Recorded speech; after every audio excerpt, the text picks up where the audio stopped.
Okay, so before we jump into the next bit of information, I do want to review percents, sales tax, discount, percent of increase, decrease. Okay, so I just want to remind you how to convert between fractions, decimals, and percents, how to find sales tax, how to find a discount, and then how to perform like a percent of increase, percent of decrease. Okay, so I am on the tablet again, thank God. And let's go to the whiteboard. And remember, there's a little shuffling while I get settled. Okay. All righty. So again, we're going to look at percent, sales tax, and discounts.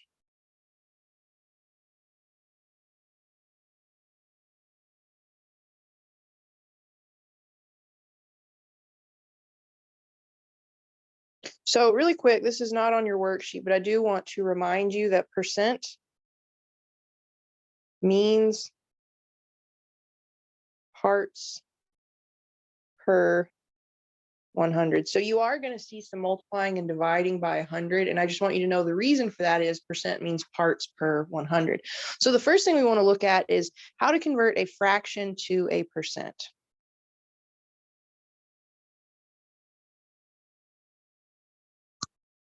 Okay. So what you want to do is divide the numerator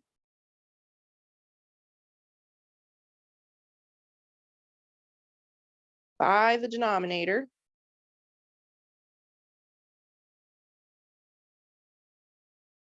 You then multiply by 100.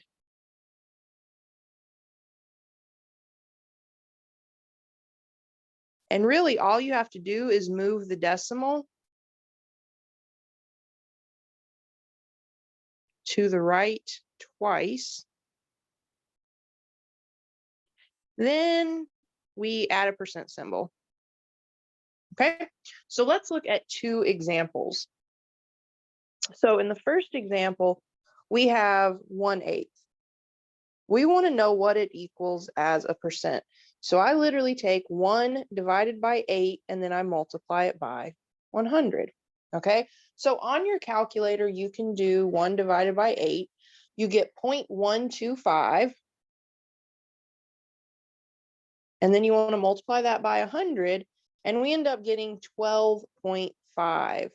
And then you want to add the percent symbol. So 1/8 is the same as 12.5%. Okay, it's really that easy. The numerator divided by the denominator, and then you multiply by 100. You can do it all in your calculator. So one more example, let's say we have 5/6. We want to know what this equals as a percent. So I take 5 divided by 6, multiply it by, divided by 6. I don't know where the 8 came from. Divided by 6, multiply by 100. So 5 divided by 6, we get 0.83 repeating. We want to multiply that by 100. So we're going to get 83.3 repeating percent. And remember, if you have a decimal that repeats, you just put a little bar over it. It's quite literally called the over bar. You just put it over what part of the decimal repeats. Okay. So next up, we want to look at a decimal to a percent.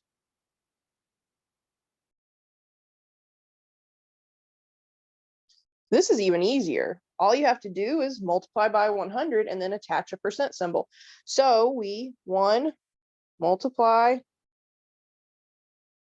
by 100, and really all you're doing is move the decimal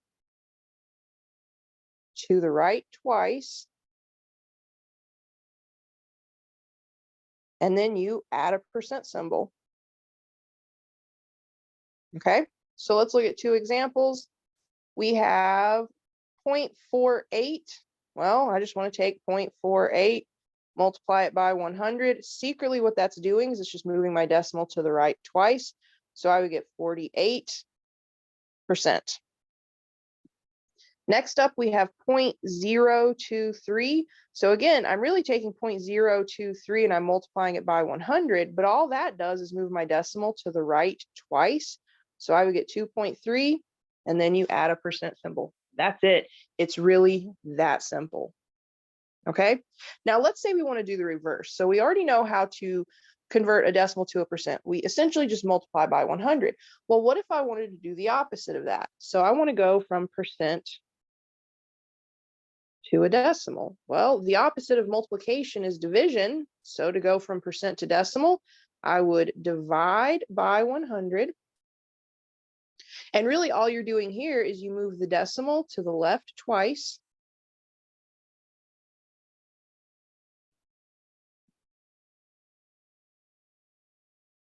And then make sure you drop the percent symbol. Okay, so first example, again, we're going to go percent to decimal. We have 67%. Whoops. So we have 67%. So really what we're doing is we're taking 67, we're dividing it by 100. That just moves my decimal to the left twice. So 67% is the same as 0.67. Last up, we have 250%. Again, I'm essentially just taking 250, dividing it by 100. That allows me to move my decimal to the left twice, drop the percent symbol, and I get that 250% is equal to 2.5. So let me circle all the answers so you can see them easily. All right, so make sure you know how to convert between fractions and percents, decimals and percents. Okay, so be able to convert between the three. All right, now let's practice sales tax. So sales tax is a fee that you pay on any item that you purchase. Some states have sales tax, some don't. Okay, but it is just an additional fee on the wow, bless my heart. It's an additional fee you pay on the purchase of goods. Okay, so the sales tax amount equals the sales tax rate times the item's cost. All right, so we have an example here. We have a situation where the local sales tax rate for some area is 6%. And the original cost of a computer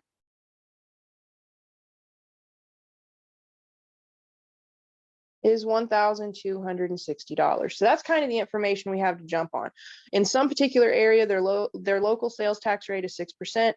Whoever this person is buying a computer that is originally priced at $1,260. The first thing we want to do is calculate how much tax will be paid. So how much tax will be paid? So the sales tax amount equals the sales tax rate. Now, here's the thing. In mathematics, when we're using percents, we don't want to use the actual percent. We want to use the decimal equivalent.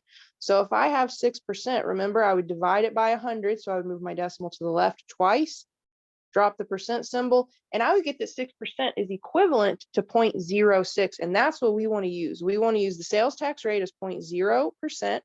And we're going to multiply it by the original cost of this computer, which is $1,260. So you could do this on a calculator. Just make sure if you're writing this out for me, you show me your setup. So I get 0.06 times 1,260, and the sales tax owed is $75.60. So in addition to the $1,260 cost of the computer, you have to pay an additional $75.60 in tax. Now, the second part of the question says, what is the computer's total cost?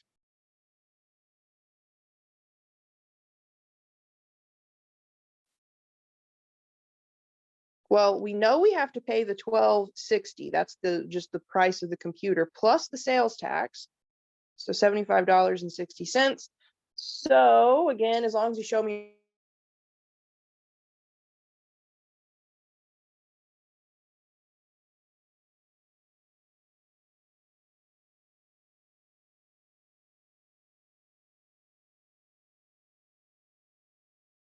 just a quick review of how percents work. All right, so we looked at converting between fractions, percents, decimals, and percents, and then we've done sales tax. Let's look at discount. So for discounts, that's just some reduction in cost of some item that you're going to buy. So you have the discount amount.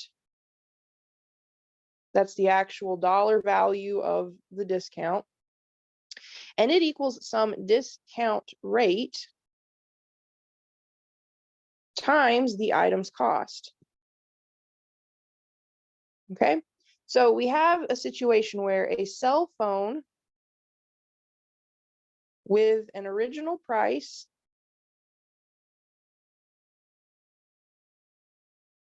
of $380 is on sale for 35% off. Okay, so we have to answer a couple of questions about this. The first is, what is the discount amount? What is the discount amount? Well, the discount we take, to find the discount amount, we take the discount rate, multiply it by the item's cost. So the discount amount is going to equal the discount rate. So we have a 35% discount rate. Remember, we're essentially dividing that by 100. That moves our decimal to the left twice. So we get 0.35, drop the percent symbol. So instead of using 35% for us in a mathematics class, we're going to use 0.35. So I get 0.35 times the cost of the item, which is $380. And as long as you show me a setup like this, I am perfectly happy for you to use your calculator to do the multiplication. So 0.35 times 380 is $133. So $133 is the discount amount.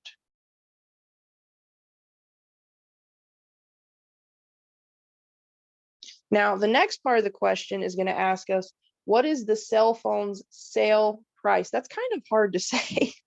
So what is the cell phone's sale price? Okay, well, basically you take the original price of the item. So the cell phone was originally priced at $380, but we're going to get a discount of $133. So we would take 380, subtract 133, and we get that the new cost of the cell phone is $247. This is the discounted cell phone price. All right. So again, this is just a quick review of percents, and it is going to lead into what we're going to do in our next chapter. Last up, we have percent of increase or decrease.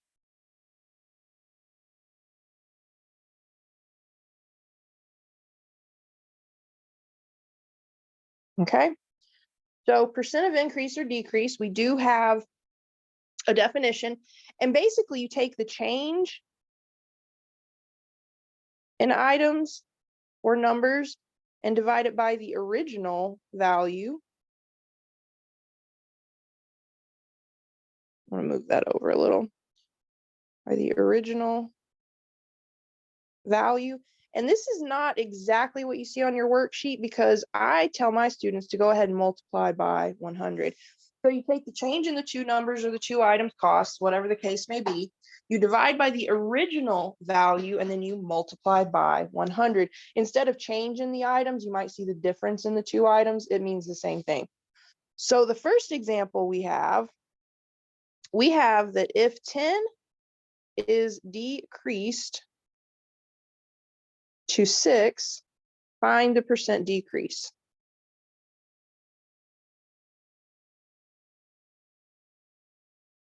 Okay, so we're starting with 10, we're going to decrease to 6. So we want to find the change in those two values. So it's going to be 10 minus 6. And then you want to divide by the original. In this case, we're starting with 10 decreasing to 6. So the original value is 10, and then I'm going to multiply by 100.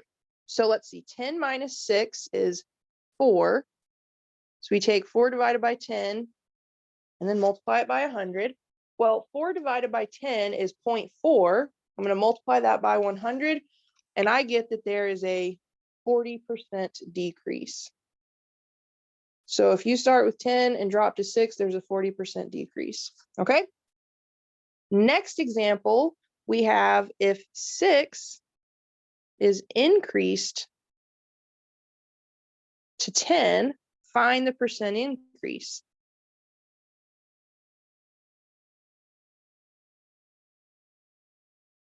Okay, so again, we're finding the difference between 6 and 10. So 10 minus 6, And then this time we started with 6 and then we increased it to 10. So our original value is 6.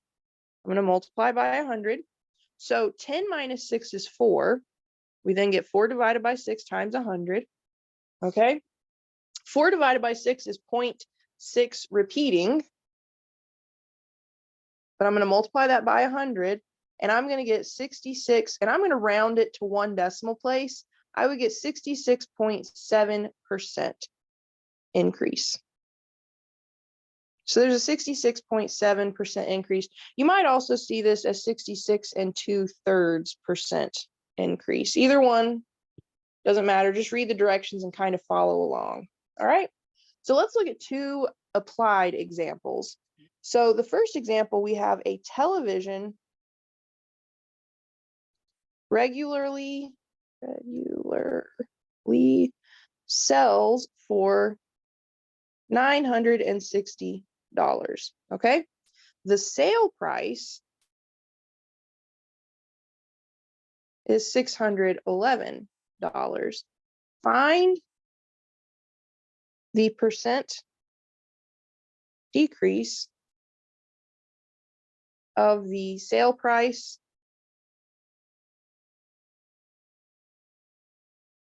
from the regular price. Okay, so the first thing we want to do is find the difference in the 2 values. So we're going to take 960, the original cost of the TV. We're going to subtract 611, which is the sale price of the TV. And then we're going to divide by the original cost. The cost of this TV decreased from 960 to 611. So we're going to divide it by the original 960. And then remember, we multiply by 100. So 960 minus 611 is 349. We're going to divide that by 960 and then multiply by 100. So when we take 349 and we divide it by 960, we get 0.3635416 repeating. Okay. So I'm going to go ahead and just on my calculator multiply by 100, and I would get 36 point, and I'm going to go 1 decimal place here. I get 36.4% decrease. Okay. So there you have it. One last example. It said an episode of The Office, the greatest show ever, had an audience of 12% versus its usual 10%. What was the percent increase for this episode? So they want to know the percent increase in viewership for that particular episode.